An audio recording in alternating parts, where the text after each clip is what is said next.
Hey guys, and welcome back to my CELPIP survey writing masterclass. Last session, we went over some techniques for brainstorming and generating ideas. We learned how to spend only a few minutes of our time to figure out which option works best for us and how we can support that choice with reasons. This session, I'm going to teach you how to plan your response. We'll look at the paragraph structure for different types of questions, and we'll look at how the ideas can be distributed among these paragraphs. So let's start with the question that many of you are probably thinking about, and that is, how many body paragraphs should I write for my essay? Well, we begin with an introduction and wrap things up with a conclusion. But how many paragraphs should we write in between? The answer to this question is 2 body paragraphs. Writing only 1 body paragraph is problematic because you end up writing one big chunk of a paragraph, and you won't have demonstrated to the examiner that you're able to logically divide up your ideas into meaningful segments. On the other hand, it's not a good idea to write more than 2 body paragraphs because if you recall, we're trying to write an essay that's between 150 to 200 words. And if you write 3 body paragraphs, you'll end up with short paragraphs that don't leave a lot of room for explaining. And remember, especially for higher scores, the examiner is interested to see how well you can provide supporting evidence and details for your main ideas. Okay, so we're writing 2 body paragraphs, but how do we divide up the ideas we generated during the brainstorming phase among these paragraphs? This depends on the type of question we're dealing with. If you remember from the first lesson in the masterclass, we made a distinction between apples and oranges questions. In brief, apples and apples questions simply provide you with 2 options that are exact opposites. For example, the company should offer prepackaged lunches versus the company shouldn't offer prepackaged lunches. In apples and oranges topics, however, the 2 options are sort of independent. For example, should schools teach traditional subjects versus schools should teach subjects that are useful for finding a job. Now, the way we organize our ideas in these 2 scenarios is slightly different. Before I explain how exactly they're different, I first have to stress that in CELPIP survey writing, each of your body paragraphs should focus on a single main idea. Rather than introducing 2 or 3 advantages or main points, single out one main idea and make sure everything else you say in your paragraph relates to that central idea.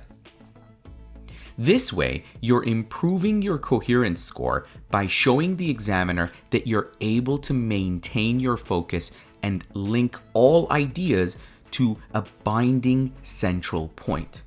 So don't forget, we introduce one main idea or one main point in each body paragraph. Okay, so let's begin with apples and apples topics. How do we choose which ideas go into each of your body paragraphs?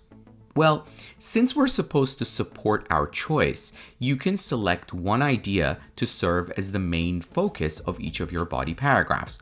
For example, let's review the first topic here, which is apples and nature.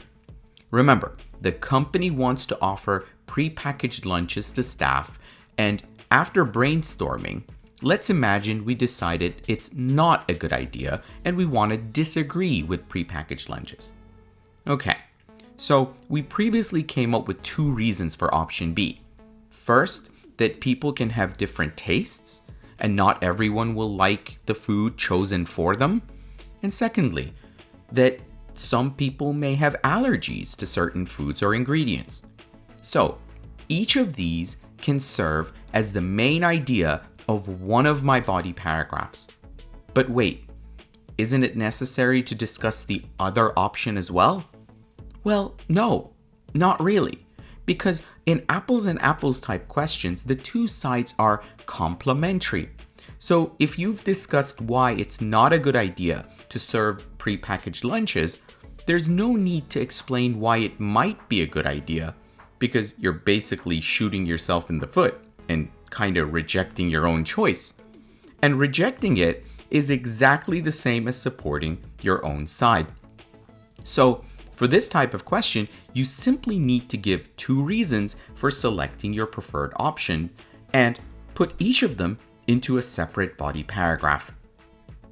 Okay, so how about apples and oranges? How many paragraphs do we write for those types of questions? Here's where things get interesting. Let's review the second example here, and I'll show you what I mean.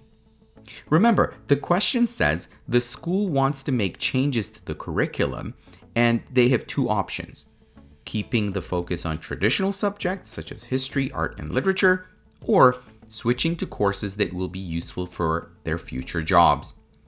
Okay, so we came up with some ideas for both options in a previous video on brainstorming. Now, let's see how we can put those ideas to good use. So, for our first body paragraph, it makes sense to introduce a reason supporting our choice. Imagine I've decided to go with option A, which is to keep history, art, and literature in the curriculum. This way, my first body paragraph can be focused on the idea that these subjects are important for character building, and that any educated individual needs knowledge of these subjects in order to fully understand the world around them. Okay, so far, this is not much different from the previous outline we drew. How about the second body paragraph? Okay, here's where you need to address the other option. In other words, teaching subjects that are supposed to be useful for finding a job. But it wouldn't make sense to support this side because it won't help with your main stance, your main position. Instead, I want you to introduce a reason that can help reject the other option. For example, you could say that it's not always possible to identify which subjects will be useful for finding a job in the future. So essentially, you're supporting your side with one main idea and rejecting the other side with your second main idea. This way, the examiner will clearly see that you've supported your choice in both paragraphs while addressing both options and not ignoring the option you are rejecting. I sometimes have students ask me if it's wrong to just give two main ideas supporting our own preferred option for apples and oranges type topics as well. And my answer is, sure, it's not the end of the world because you're still supporting your choice, but regardless, I feel it's best if you address both options in your essay. It just ends up being a better response in my opinion. Okay, that's it guys. I hope you found this lesson useful. For this week's task, I'd like you to draw an outline for the topic provided in the video description. Show me how you plan to divide up your ideas among your paragraphs.